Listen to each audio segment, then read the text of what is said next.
సంస్కృతి సాంప్రదాయాలకు నిలువుటద్దం రామాయణ ఘట్టం. అలాంటి మహా అద్భుతాన్ని పట్టు వస్త్రంపై కళ్లకు కట్టినట్టుగా ఆవిష్కరించారు అనంతపురం జిల్లా ధర్మవరానికి చెందిన చేనేత కార్మికుడు నాగరాజు. ఈ నెల 22న అయోధ్య రామ మందిర ప్రారంభోత్సవం సందర్భంగా వస్త్రాన్ని నేశారు. సుమారు 4 నెలల పాటు కష్టపడి ఈ వస్త్రాన్ని తయారు చేశారు. వస్త్రంపై 13 భాషలతో జై శ్రీరామ్ అనే పదాలతో రామకోటి వచ్చేలా నేశారు. దీనిపై మరింత సమాచారం చేనేత కార్మికుడు నాగరాజు నుంచి మా ప్రతినిధి జగదీష్ అందిస్తారు. జై శ్రీరామ్. అయోధ్యలో ఈ నెల 22వ తారీఖు రామ మందిరం ఏర్పాటు సందర్భంగా ధర్మవరానికి చెందిన చేనేత కార్మికుడు నాగరాజు పట్టు వస్త్రాన్ని నేర్చారు. ఈ పట్టు వస్త్రంపై అంచులో భాగంగా రామాయణంలోని ముఖ్య ఘట్టాలను తన ప్రతిభను ఏర్పాటు చేసి క్రియేట్ చేసిన పరిస్థితి నేపథ్యంలో అలాగే మధ్యలో బార్డర్ అంతా కూడా జై శ్రీరామ్ అంటూ కూడా 13 భాషల్లో జై శ్రీరామ్ అనే పదాన్ని లిఖించి పట్టు వస్త్రాన్ని తయారు చేశారు. ఈ పట్టు వస్త్రాన్ని అయోధ్య రామ మందిరానికి ఆలయం ఓపెనింగ్ తర్వాత ట్రస్ట్ వారు నాకు ఆహ్వానం ఇస్తే అక్కడికి వెళ్ళి నా కుటుంబ సభ్యులతో వెళ్ళి అక్కడికి ఇవ్వడానికి నేను సిద్ధంగా ఉన్నా అంటూ నాగరాజు తెలిపిన పరిస్థితి. ఈ పట్టు వస్త్రం తయారు చేయడానికి ఎన్ని రోజులు సమయం పట్టింది, ఎంతమంది చేశారు, దీంట్లో ఎలాంటి మెటీరియల్ ఉపయోగించారో అనే విషయాన్ని చేనేత కార్మికుడు నాగరాజు ఉన్నారో అతను అడిగి మరిన్ని విషయాలు తెలుసుకునే ప్రయత్నం చేద్దాం.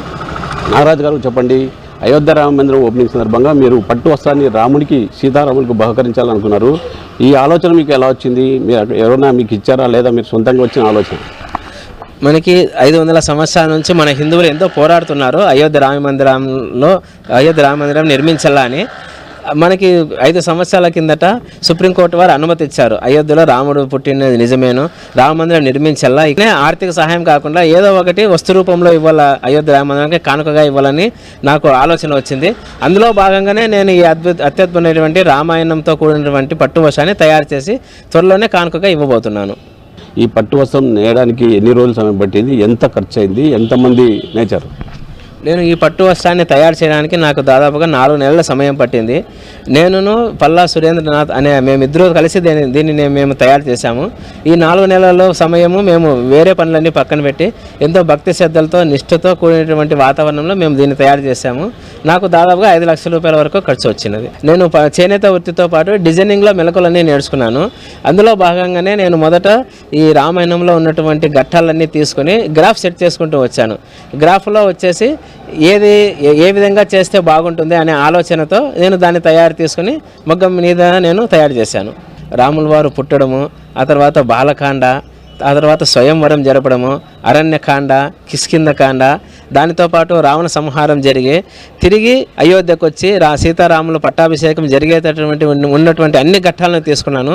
దాని తర్వాత బాడీలో అంచుతో పాటు బాడీలో జై శ్రీరామ్ అనేటటువంటి 13 భాషల్లో జై శ్రీరామ్ అని 33,000 సార్లు వచ్చే విధంగా తయారు చేశాను. ఈ పట్టు వస్త్రాన్ని మీరు ఎప్పుడు అయోధ్య రామ మందిరానికి ఇవ్వబోతున్నారు? అక్కడి నుంచి మీరు ఏమైనా వాళ్ళతో సంప్రదింపులు జరిపారా? ఇప్పుడు నేను ఒకసారి వాళ్ళతో సంప్రదింపులు జరిపాను. నేను దీన్ని ఈ విధంగా తయారు చేశాను, దీన్ని నేను కానుకగా ఇవ్వబోతున్నాను. నేను వాళ్ళతో సంప్రదింపులు జరిపి దీనికి సంబంధించిన ఫొటోస్, వీడియోస్ అవన్నీ పంపాను. వాళ్ళు కూడా చాలా సంతోషించారు. చాలా అద్భుతంగా చేశామని వాళ్ళు చాలా మెచ్చుకున్నారు.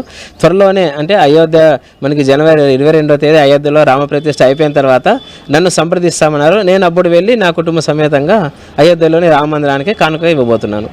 ఇప్పటి వరకు ఎన్నో అద్భుతాలు సృష్టించాను. ఆ అద్భుతాలతో పాటు ఇది కూడా ఒక ప్రత్యేక అద్భుతం అంటూ కూడా నాగరాజు చెప్తున్న పరిస్థితి కనబడుతుంది.